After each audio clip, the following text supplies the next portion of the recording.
Hello, my name is Grant, and today we are going to be discussing power chords. Power chords only use 2 strings.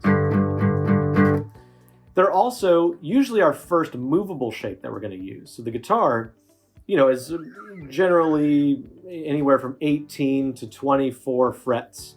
And so we're able to move some of our chords around and have them change keys as long as we don't change the positioning of them within themselves.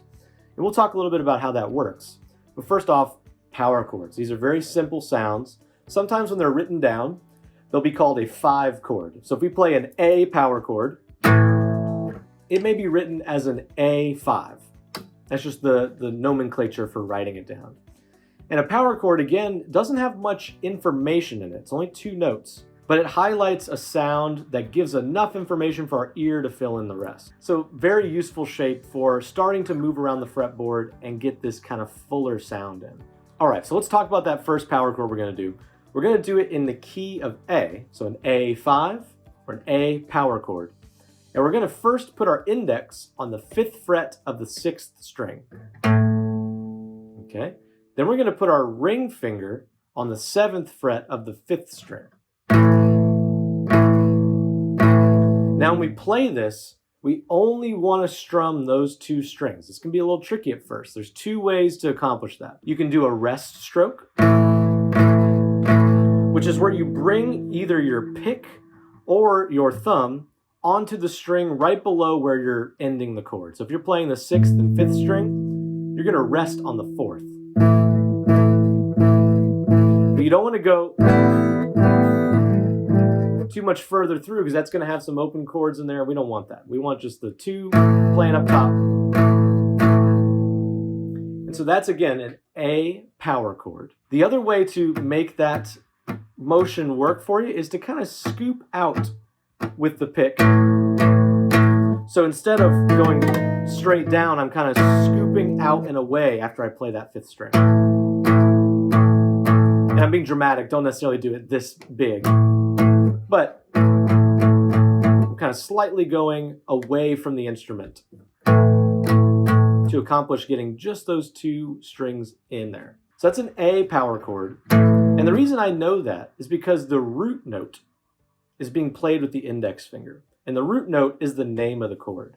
So for an A power chord, the note A, which E, F, F sharp, G, G sharp, A, that's our position for that one. If I take that down 2 frets, this is now a G power chord because the note we're on, E, F, F sharp, G, is that 3rd fret.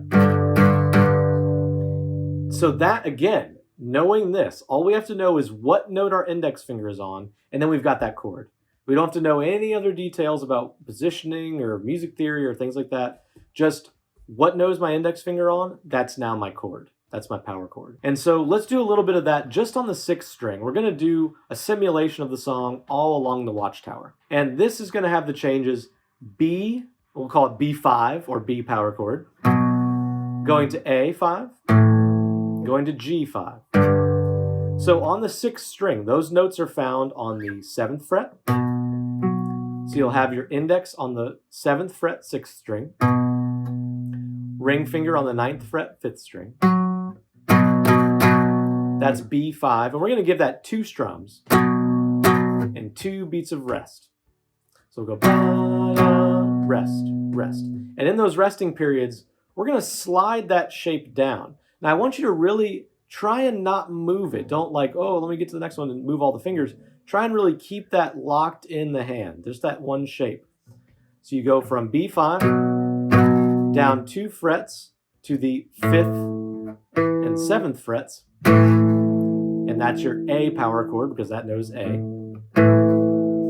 And then you'll do that for 2 strums, 2 beats of rest, rest, rest.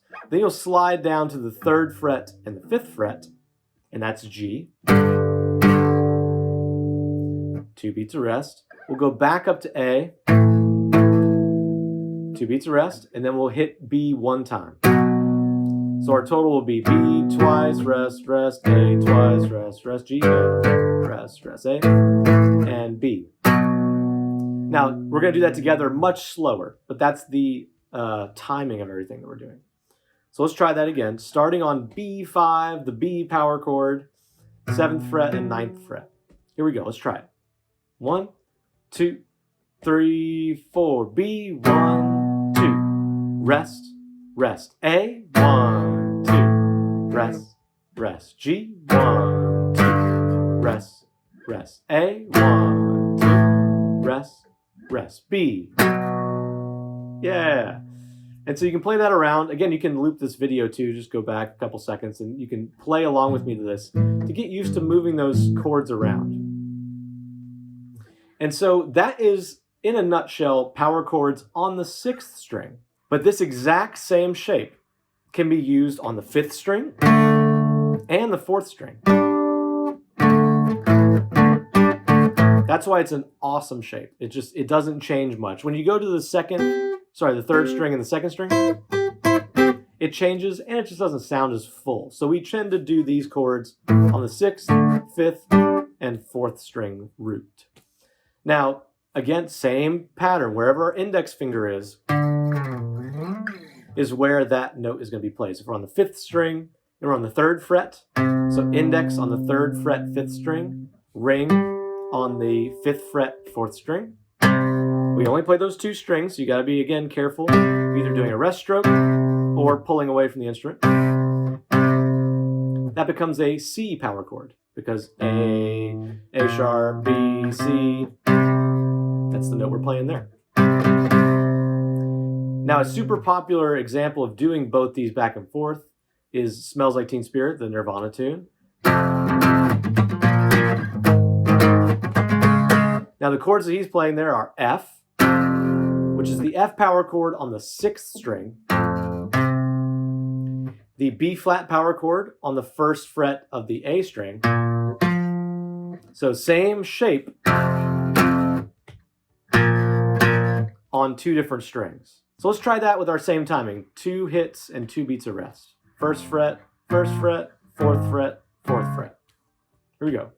1, 2, 3, 4, F. 1, 2, rest, rest, B flat. 1, 2. Now on to A flat, 4th fret. Da, da. Now D flat and da.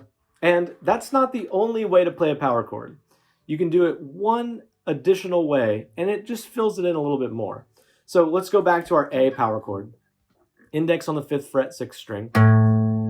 Ring finger on the 7th fret, A string.